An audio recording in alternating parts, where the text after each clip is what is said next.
ایک دور لگی ہوئی ہے پیسے والا بننے کی. ہر شخص کو ایک ہی دھن ہے, میں پیسے والا بن جاؤں, میں پیسے والا بن جاؤں. پیسے والا بننے کے لیے کہاں رہنا ہے, کیا رہنا ہے, کس کے ساتھ رہنا ہے, کچھ بھی کرنا ہو میں کرنے کے لیے تیار ہوں. یار یہ بتاؤ پیسہ کیسے آئے گا؟ ایک ہی بات ہے یار, پیسہ کیسے آئے گا, میں کماؤں گا کیسے, مجھے اتنا بتا دو یار. ارے خدا کے بندو, تمہیں پیسہ کمانا ہے تو پیسہ حلال طریقے سے تو کماؤ یار, حرام طریقے سے کمانے کا کیا فائدہ؟ اس پیسے کا کیا فائدہ جو قیامت کے دن ہمارے لیے آگ کا سبب بن جائے. ہمیں رہنا کتنا ہے یہاں پر؟ 10 سال, 20 سال, 30 سال, 40. اپنی پرسنل بات کریں, میں اپنی ذات کی بات کروں.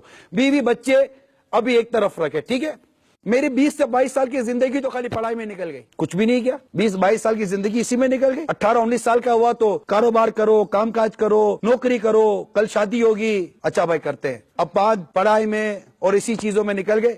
25-30 سال کا ہوا, شادی وغیرہ ہو گئی. اب شادی ہو گئی, 1.5-2 سال ہوئے, 2-3 سال ہوئے, اللہ کی رحمت سے بچے کی ولادت ہو گئی گھر میں. اب جناب میں 28-30 سال کا ہوا تو ایک بچہ ہے. اب میں اپنے لیے تھوڑی کما رہا ہوں, میں تو ان کے لیے کما رہا ہوں. بھائی میرا پیٹ 5,000 روپے میں بھر رہا ہے, لیکن مجھے گھر چلانے کے لیے 15,000 روپے چاہیے. پھر اللہ کی رحمت سے ایک بچہ اور ہوا, پھر ایک بچہ اور ہوا, 2-3 بچے ہو گئے. اب جناب مجھے 25-30 ہزار روپے چاہیے. میری زندگی 35-40 سال کی تو اسی میں نکل گئی. اب میرے بچے بڑے ہوئے, 15 سال 20 سال کے ہوئے, مجھے ایک ایکسپیکٹ ہے کہ میرے بچے جب بڑے ہو جائیں گے میں تھوڑا آرام کر لوں گا, اور آرام کروں گا تو بچے کما کر مجھے کھلائیں گے. باقی میں مشین کی طرح چل ہی رہا ہوں. اب اگر اللہ کی رحمت سے کوئی ایسی اولاد نصیب ہو گئی جو فرما بردار ہے, اطاعت گزار ہے, اور ہمیں کوئی کما کر کھلائے گی بھی, یا ہمیں کوئی ریسٹ ملے گا بھی, تو مل بھی گیا تو کتنا عرصہ, 8-10 سال, 15 سال, 55-63 تقریباً, اس میں تو آدمی مر جاتا ہے. تو رہی کتنی زندگی ہماری, اور پھر اس کے لیے آرام کما کر قیامت کے دن اللہ کے حضور حاضر ہونا, کہ پھر یہی بیوی بچے اللہ کے حضور حاضر ہو کر خود فریاد کریں گے کہ اس سے حساب لے, اس سے ہم کو حرام کیوں کھلایا. اس وقت اگر ہم کہیں گے تو حرام تو تمہارے لیے کمایا, تمہیں یہ کہنا تھوڑی کو مانا جائے گا. بیوی بچے ساری نیکیاں لے لیں گے, بیوی بچوں کے گناہ لاد دیے جائیں گے, اور پھر ایسے شخص کو جہنم میں ڈال دیا جائے گا, اور کہا جائے گا یہ وہ بد نصیب ہے کہ جس کے اوپر اس کے اہل خانہ کے گناہوں کا بوجھ ہے. انہی بیوی بچوں کے لیے حرام کمایا, اور انہی بیوی بچوں کے لیے ہم جہنم میں چلے جائیں.